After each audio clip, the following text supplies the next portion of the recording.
우리는 때로 운명처럼 한 사람에게 이끌리는 경험을 합니다. 마치 태초부터 정해진 것처럼 서로의 영혼이 알아보는 듯한 강렬한 끌림.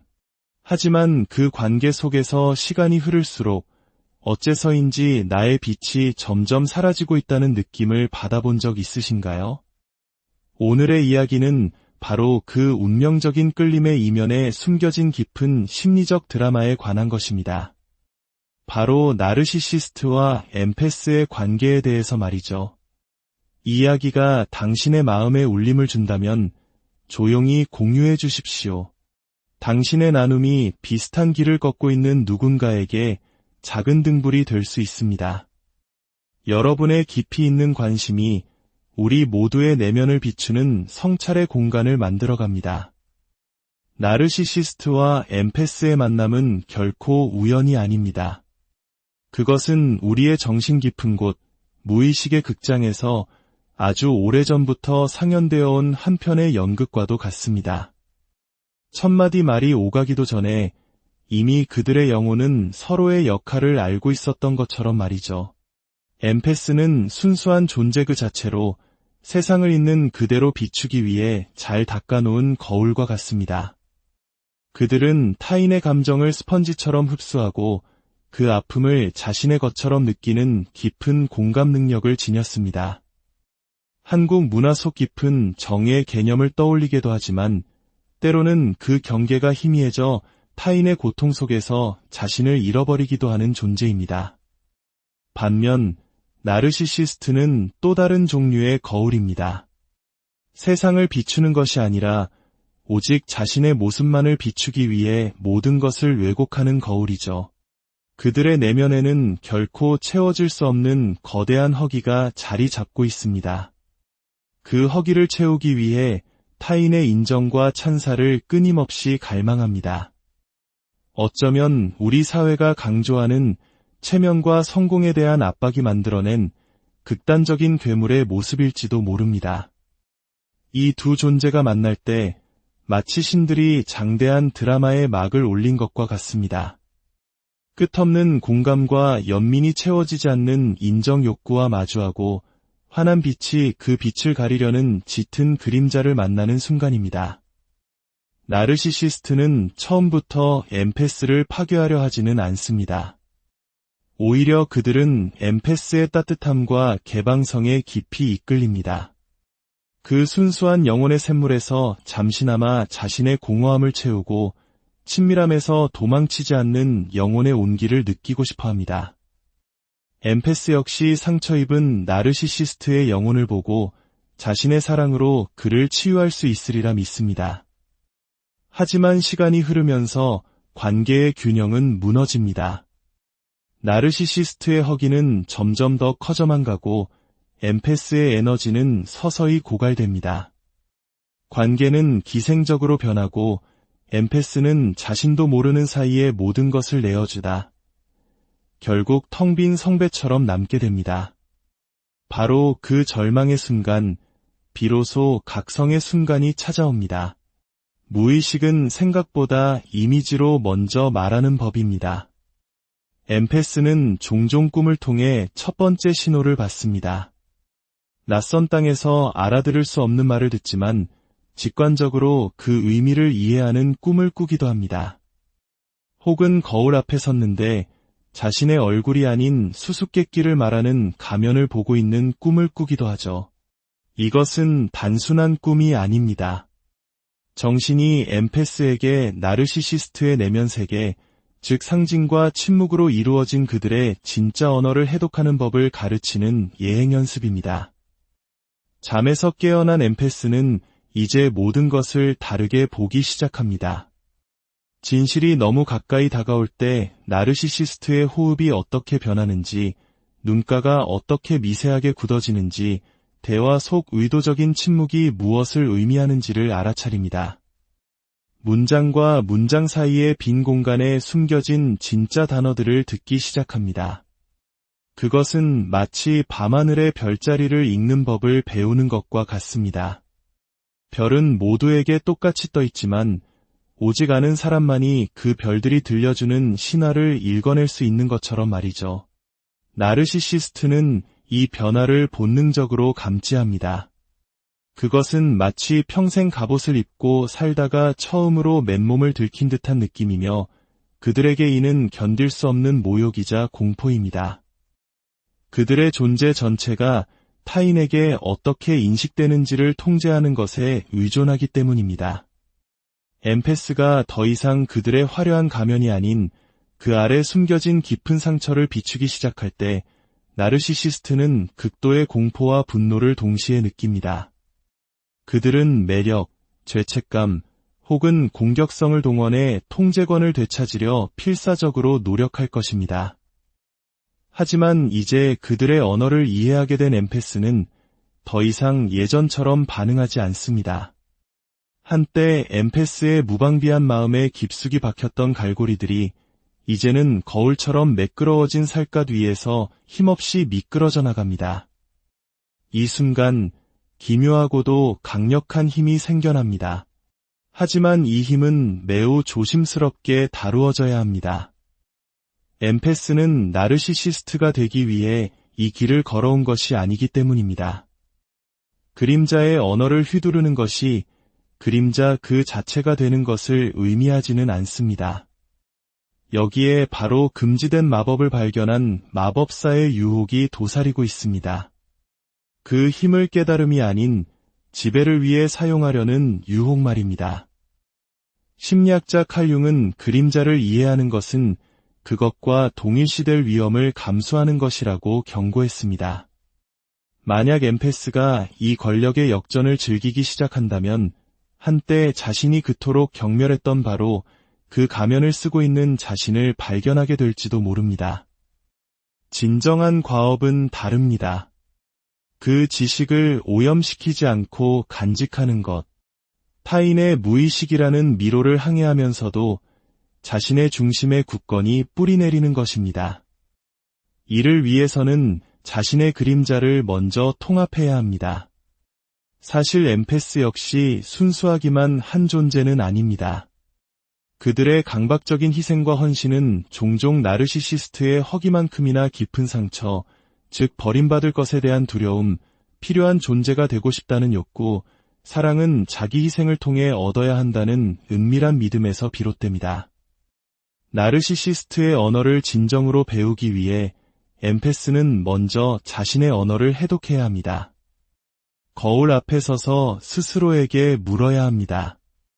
나는 왜 이 춤에 이끌렸는가? 내 안에 어떤 원형이 그들의 어둠을 통해 완성을 추구했는가? 이것이 바로 치유자가 스스로를 치유해야 하는 순간이며 꿈 해석가가 자신의 꿈속으로 걸어 들어가야 하는 순간입니다. 이 지점에서 만남의 신비로운 본질이 명확해집니다. 나르시시스트는 이상하게도 엠페스의 영혼이 보낸 그림자 사자였던 것입니다.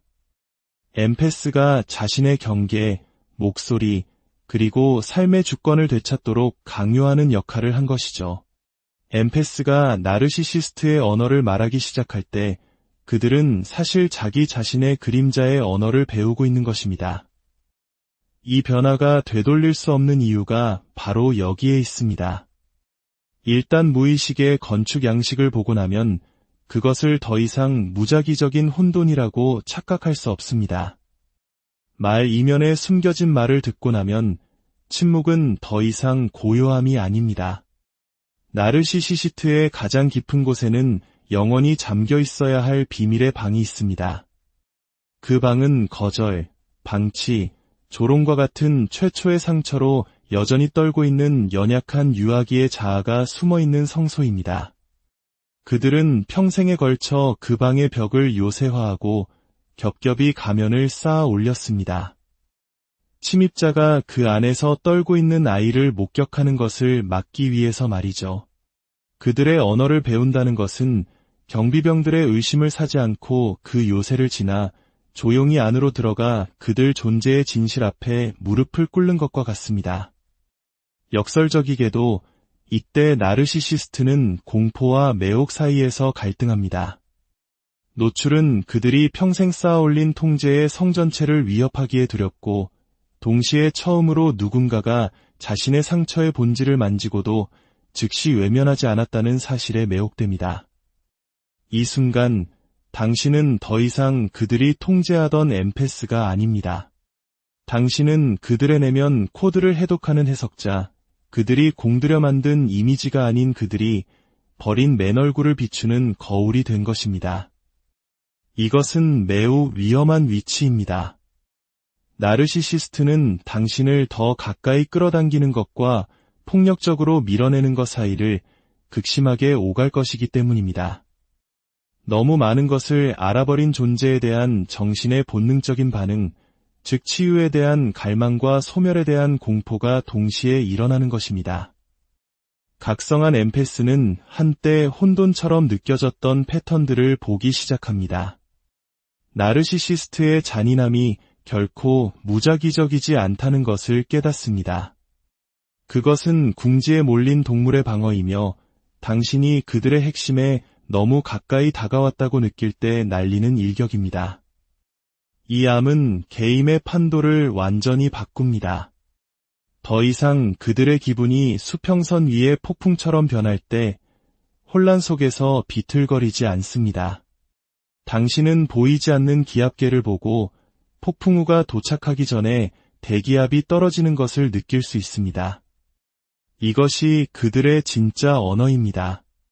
그들이 내뱉는 말이 아니라 그들 정신의 미묘한 날씨, 즉 무시당했다고 느낄 때의 시선의 열기, 당신이 통제권 밖으로 벗어날지도 모른다고 감지할 때의 갑작스러운 냉기 같은 것들 말입니다. 하지만 이 새로운 시야는 불편한 진실 또한 드러냅니다. 바로 그들의 어둠 속에서 자신의 모습을 발견하는 것입니다. 나르시시스트를 진정으로 이해하려면 당신 내면에도 숨겨진 방들이 있다는 것을 인정해야 합니다. 당신은 과대함의 벽을 쌓지는 않았을지 몰라도 자기 부정의 재단을 쌓았을 수 있습니다. 스스로 치유받아야 할 필요성을 외면하기 위해 치유자의 역할이라는 망토를 걸쳤을 수도 있습니다. 이것이 바로 심리학에서 말하는 대극의 합일이 시작되는 지점입니다. 당신 안의 빛이 바깥의 그림자를 알아보고 움츠러드는 대신 그 시선을 마주하는 순간입니다. 이제 당신은 더 이상 미로에 갇혀 있지 않습니다. 당신은 그 지도를 마음속에 지니고 있지만 그 복도를 걸어야 할 의무는 없습니다. 나르시시스트는 이 자유를 감지하고 불안해합니다. 당신의 분리된 태도는 그들이 결코 숙달할 수 없는 외국어와 같습니다. 그들은 유혹, 분노, 동정, 위협 등 자신의 무기고 깊숙한 곳에 있는 무기들을 꺼내들며 전술을 강화할지 모릅니다. 하지만 그림자를 통합한 엠패스는 더 이상 맹목적인 본능으로 반응하지 않습니다. 대신 측정된 인식으로, 때로는 침묵으로 응답합니다. 그리고 나르시시스트에게 침묵은 그 어떤 언어보다도 해석 불가능한 언어입니다. 침묵은 통제와 복종이라는 낡은 계약에 참여하기를 거부하는 것이기 때문입니다. 침묵은 당신이 온전한 주권자로서 바로 서는 순간입니다. 이 지점에 도달한 엠패스는 더 이상 나르시시스트를 바꾸려 하지 않습니다. 변화는 내면에서 와야 하며 어떤 이들은 마지막 숨을 거둘 때까지 가면을 선택할 것임을 이해합니다. 대신 엠패스는 내면으로 눈을 돌려 자신의 인식을 다듬습니다. 필요할 때만 그림자의 언어를 사용하며 그 유창함의 대가를 결코 잊지 않습니다. 마지막 역설은 이렇습니다. 나르시시스트는 당신이 그들의 언어를 배웠다는 것을 깨달았을 때 더 깊은 요새로 후퇴하거나 아주 드문 순간에 진실의 파편 하나가 당신과 그들 사이를 오가도록 허락할 것입니다. 이 순간들은 구름 사이의 틈으로 갑자기 한 줄기 햇살이 비치는 것처럼 덧없습니다. 현명하다면 거기에 매달리지 않을 것입니다. 당신의 과업은 나르시시스트의 방어벽을 해체하는 것이 아니라 이제 당신이 다른 사람들이 여전히 현실로 착각하는 베일을 꿰뚫어 볼 수 있다는 알을 가지고 눈을 뜬 채 당신의 길을 걷는 것입니다. 이것이 바로 융이 말한 해방입니다. 상대방이 변할 것이라는 순진한 희망이 아니라 당신이 더 이상 그 주문에 묶여있지 않다는 심오한 깨달음입니다. 당신이 배운 언어는 열쇠입니다. 하지만 그 진정한 목적은 나르시시스트의 감옥을 여는 것이 아니라 바로 당신 자신의 감옥을 여는 것이었습니다. 이 해방은 종종 꿈속에서 문턱을 넘는 것으로 나타납니다. 깊은 협곡 위에 놓인 다리를 건너거나 한때는 불가능해 보였던 강을 건너는 꿈. 세 장의 문이 활짝 열리고 오랫동안 수리하던 배가 마침내 항해를 시작하고 긴 겨울 끝에 무거운 외투를 벗는 꿈을 꿀 수도 있습니다. 어느 날 당신은 나르시시스트가 더 이상 당신의 내면 극장 중심에 있지 않다는 것을 깨닫게 됩니다. 그들은 주변 인물이 되었고 당신의 감정적인 삶이 더 이상 그들을 축으로 회전하지 않습니다. 이것이 진정한 숙달입니다. 얽매이지 않고 이해하는 것, 이끌리지 않고 보는 것. 결국 이 모든 원형적 드라마는 해소됩니다. 끝없는 감정적 연료 공급이 끊긴 나르시시스트는 새로운 무대, 새로운 거울, 새로운 대본을 찾아 떠날 것입니다. 그리고 더 이상 다른 사람들이 마음대로 마실 수 있는 무방비한 우물이 아닌 엠페스는 텅 빈 채가 아니라 온전한 채로 계속 걸어갈 것입니다. 한때 당신을 이 춤에 취약하게 만들었던 상처는 통합되었습니다. 당신은 나르시시스트의 언어뿐만 아니라 자기 영혼의 언어를 배웠습니다. 그리고 이것은 누구도 당신에게서 빼앗을 수 없는 방언입니다. 당신을 고갈시켰던 바로 그 역학관계가 당신의 진정한 자아가 단련된 도가니가 된 것입니다. 모든 그림자 관계는 스승입니다. 그 교훈의 대가가 비쌀지라도 말입니다. 나르시시스트는 당신의 경계가 어디가 취약한지, 인정 욕구가 당신을 얼마나 무방비하게 만드는지, 버림받을 것에 대한 두려움이 어떻게 악용될 수 있는지를 가르쳐 주었습니다. 하지만 의도하지 않았더라도 그들은 당신에게 당신 자신의 회복력의 형태, 당신 인식의 범위, 그리고 한번 자각된 자아에 깨지지 않는 본질을 가르쳐 주었습니다. 이것이 역설입니다. 당신을 축소시키려 했던 자가 당신 확장의 무심한 촉매제가 된 것입니다. 나르시시스트가 엠페스가 자신의 언어를 배웠다는 것을 깨달을 때 그들이 진정으로 깨닫는 것은 게임이 끝났다는 사실입니다. 당신이 그들의 경기장에서 그들을 이겼기 때문이 아니라 당신이 그 경기장을 완전히 벗어났기 때문입니다. 그리고 그 한 걸음으로 당신은 어떤 조종도 따라올 수 없고 어떤 가면도 숨길 수 없으며 어떤 환상도 묶을 수 없는 영역으로 들어선 것입니다. 그리고 그것이야말로 아마도 가장 위대한 말해지지 않은 진실일 것입니다. 그들은 당신 이야기의 한 챕터였을 뿐 책 전체는 아니었습니다. 그리고 이제 당신은 다음 장을 직접